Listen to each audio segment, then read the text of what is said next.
With wet streets and soggy shoes, I cycled my way through my first ever bike-to-work day. But my bike ride actually started a few days ago when I met with the good folks at WABA to get some much-needed beginner's advice. Chances are, if this is your first time trying commuting, the bike's been sitting in the garage or the basement for a while, not loved. So taking it to your local bike shop, making sure that they can get a quick look at it and make sure it's safe. I think that's a good start. Okay, my bike actually has been sitting in my basement for a year. So Eric sent me to a bike pro named Sean Vega at City Bikes. He took one look at my bike and said, Eric is absolutely right.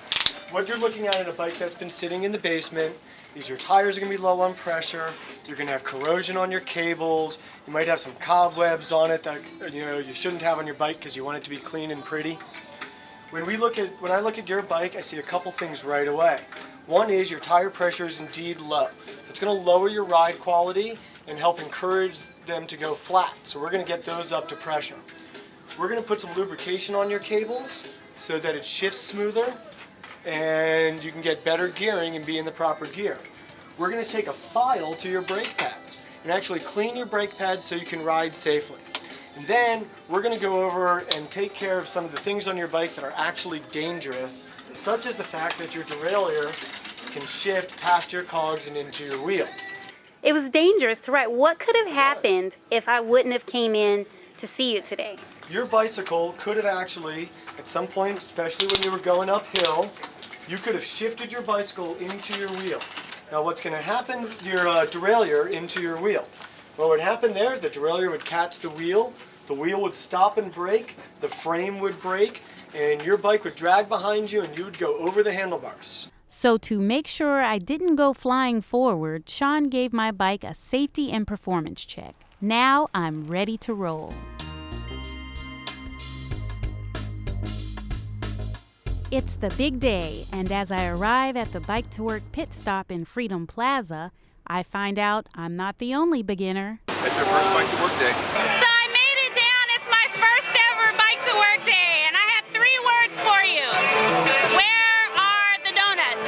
Okay, maybe that's 4 words, but I'm going to get donuts. Donuts! On the other side. And while some who opted to drive got tickets, I headed over to the VIP tent to see how the ride was for some of DC's high-profile cyclists. Even though it's raining, what do you think about all the people who still came out here? Well, bikers are hardy, and so we need to show that you can commute by bike in Washington, D.C. anytime, rain or shine. I'm a regular bike commuter. I probably ride to work about every other day, and so I absolutely rode down here. I've got a little foldable bike that, let me show it to you.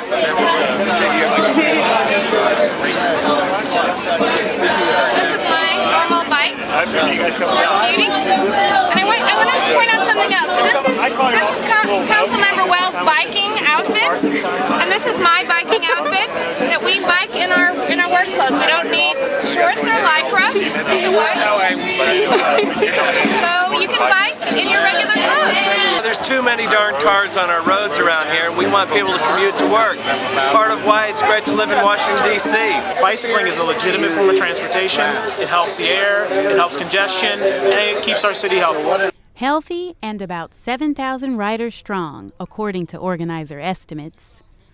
Video blogging from Freedom Plaza, I'm Markette Smith, WTOP News.com.